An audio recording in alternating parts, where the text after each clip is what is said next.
North Bengal में सिलीगुड़ी शहर के माटीगाड़ा इलाके में एसआईआर शुरू होते ही माटीगाड़ा में घरों पर ताले लगे, कई घुसपैठिए गायब। Special intensive correction SIR process शुरू होते ही माटीगाड़ा की कई झुग्गियों और कॉलोनियों में अचानक सन्नाटा छा गया है। कई घरों पर ताले लगे हैं, कई परिवार दिखाई नहीं दे रहे हैं। कहा जा रहा है कि इनमें से ज्यादातर परिवार बांग्लादेश से घुसपैठ करने के बाद कई सालों से इस इलाके में रह रहे थे।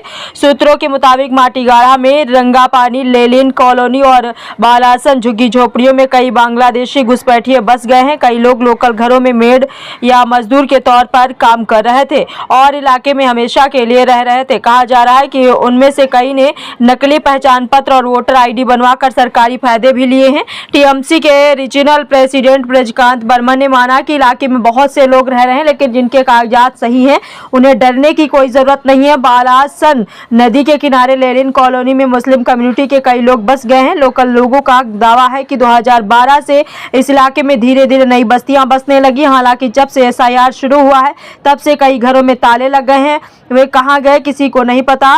प्रसेनजीत विश्वास ने कहा कि ज्यादातर लोकल लोग इस बारे में मुंह खोलने को तैयार नहीं है। भाजपा के माटीगाड़ा के विधायक आनंदमय वर्मा ने इस घटना की कड़ी आलोचना की है और कहा, अगर अतिक्रमण और घुसपैठ ऐसे ही जारी रही तो इससे भारत की अंदरूनी सीमाओं की सुरक्षा में बहुत बड़ी दिक्कतें आएंगी। माटीगाड़ा और आसपास के इलाके चिकन नेक के तौर पर स्ट्रेटेजिक रूप से बहुत जरूरी है, इसलिए इस तरह की घुसपैठ भविष्य में देश की सुरक्षा के लिए खतरा बन सकती है। হ্যাঁ, কি কি ব্যাপার এখানে? তো যে এখানে দেখছো যে এই একার উপরের রাস্তা দিকে দিয়ে আগে 2012 থেকে 13 পর্যন্ত কোনো এখানে ঘরবাড়ি ছিল না। হতো আগে যা বসবাস করছিল হিন্দু বা বিহারি, নেপালি, আদিবাসী এরাই ছিল। এখন যে এখান থেকে পুরো জায়গাটা দেখছো, ও ব্রিজ থেকে নিয়ে এই রেল ব্রিজ থেকে নিয়ে বাস ব্রিজ পর্যন্ত এখান থেকে কোনো ঘরবাড়ি অত ছিল না, ফাঁকা পড়েছিল। এখন সব বাংলাদেশ থেকে এসে বসেছে, মোটামুটি 7-8 বছর হবে। তখন থেকে আমরা এতটুকু জানি। তারপরে যে আরও কী হয়েছে তার মধ্যে এদিকে পালানোর চেষ্টা করেছে সেটা তো আমরা জানি না। ছুপে ছুপে চলে গিয়েছে বোধহয়, সেটা আমি জানতে পারলাম না। তারপরে দাদারা এসে আমাদেরকে বললো এই এরকম খবর। আচ্ছা, এরা যে এসছে বাংলাদেশ থেকে কি কাজ করছে? এরা তো সব কাজ তো করছে, কি দেখাচ্ছে তো এরা এই টুকটাক হাজিরি মজুরি এগুলা করছে, আর বাসা বাড়িতে কাজ করছে? বাসা বাড়ি কাজ করছে। আচ্ছা, জায়গা জমি কিনে নিচ্ছে, কেউ পারছে না তো দিন মজুরি করে ঘর ভাড়া করে থাকতেছে, এটাই।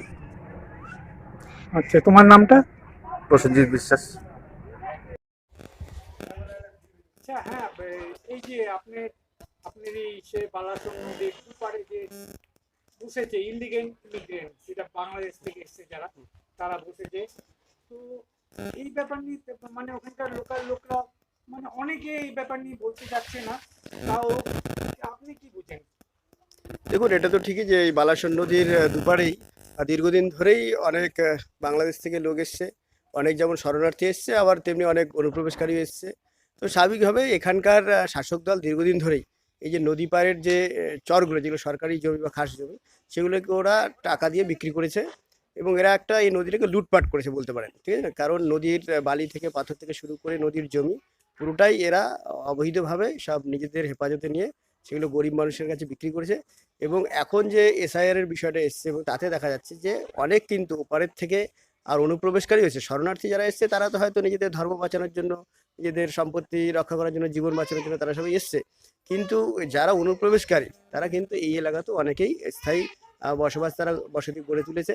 আমরা দেখতেই পাচ্ছি যে গতকাল যেমন দিল্লিতে যেভাবে, আর এই যারা অনুপ্রবেশকারী, যারা দেশের মধ্যে এই ধরনের অস্থিরতা তৈরি করতে চায়, নাশকতামূলক কাজ করতে চায়, তাদেরও কিন্তু কিছু কিছু মানুষ এই এলাকাতে এসে বসতি স্থাপন করেছে, আর সেটা আমরা সবাই দেখতে পাচ্ছি। আচ্ছা, এরা কি মানে বিশেষ করে এরা মানে মুসলিম অনুপ্রবেশকারী কি না রোহিঙ্গা?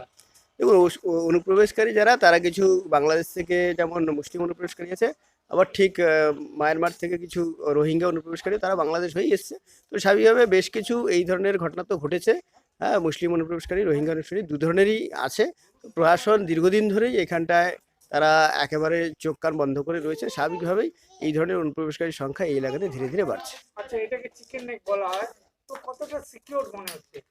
দেখুন এই আমাদের এই শিলিগুড়ি করিডোর বা চিকেন নেক যে এলাকা আছে, এটা স্বাভাবিকভাবেই এটা একটা খুবই সেনসিটিভ এলাকা এবং কেন্দ্রের দিল্লির যারা রয়েছেন কূটনীতি বা যারা এই ধরনের গোয়েন্দা যারা রয়েছেন তারাও কিন্তু এই এলাকাটাকে নিয়ে খুব চিন্তিত থাকেন, বিশেষ করে স্বরাষ্ট্র মন্ত্রক, বিদেশ মন্ত্রক, তারা খুব চিন্তিত থাকেন।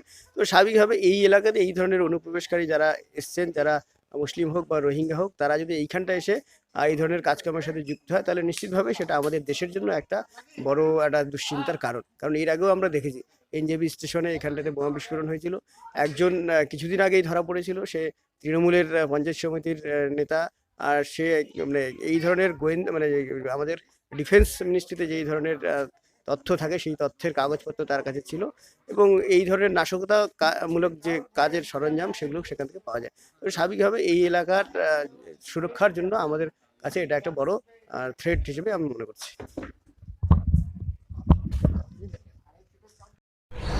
হ্যাঁ দাদা, এই যে এখানে এখন এসআইআর হচ্ছে, এই শুনে অনেক লোক মানে বলতে গেলে বাড়ি গাড়ি ছেড়ে, বিশেষ করে বালাসন নদী এপারে ওপারে যারা বসবাসকারী, তো সে ব্যাপারে আপনি কি বলবেন? দেখুন, ইশান নিয়ে মানুষের তো মনে একটা যারা আমাদের বিরোধী পক্ষ বিজেপির মানুষরা অনেকেই কিছু বলছে। তো আমরা মনে করি যারা ভোট দিয়েছেন 2025 যাদের নাম আছে, সেই সমস্ত নাম একটাও বাদ পড়বে না। কেন যদি কেউ বাদ পড়ে থাকে, বিভিন্ন 11টা ডকুমেন্টসের কথা বলা হচ্ছে, সেই 11টা ডকুমেন্টস তাদের কাছে আছে, ভোটার থেকে আরম্ভ করে ব্যাংকের বই থেকে আরম্ভ করে আধার কার্ড থেকে আরম্ভ করে বিভিন্ন তারা করেছে। তারপরেও যাদের রিসেন্ট যারা এসছে সে সম্পর্কে আমরা বলি, তারা নিশ্চয়ই বহিরাগতই হবে। কিন্তু আমার মনে হয় এই এলাকায় আপনি যেটা বলছেন এরকম কোনো লোক নেই। কেন আমাদের 1100-1200 প্রতিটা বুথে লোক আছে, তারা ভোট দিয়েছে এবং তারা তাদের ডকুমেন্টস আছে বলেই তারা ভোট দিয়েছে।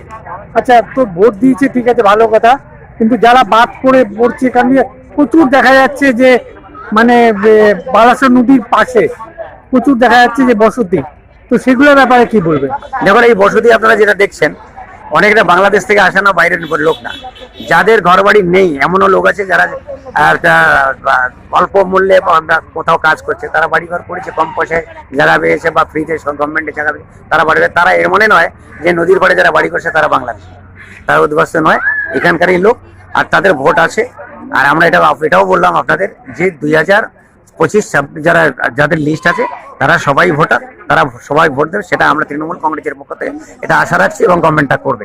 সরকারি জমিতে সেই জায়গাটা তো বসবাসকারী তো হতে পারে না, বসবাস করি। দেখেন, সরকারি জমিতে যারা আছে, যারা পাট্টা পেয়েছে এবং কিছু কিছু জায়গায় আমাদের গভর্নমেন্ট যেটা আছে, গভর্নমেন্টটা বলছে কিছু কিছু জায়গায় যেখানে আছে নদীর চর, যেটা গভর্নমেন্টের জায়গা, যেটা ভেস্টল্যান্ড যেটা বলে, ভেস্টল্যান্ডে অনেকের জায়গা দিচ্ছে, সেটা পারমিশন নিয়েই দেওয়া হচ্ছে। তারা বলছে যে এই লোকরা যাবেটা কোথায়, যেখানে জায়গা চর খালি হচ্ছে, আপনারা দেখেছেন শিমুলতলা, যেখানে কিছু কিছু বাড়ি করছে, এখন তারা পাট্টা পেয়ে যাচ্ছে, ঘর বাড়ি করে বানিয়ে আছে।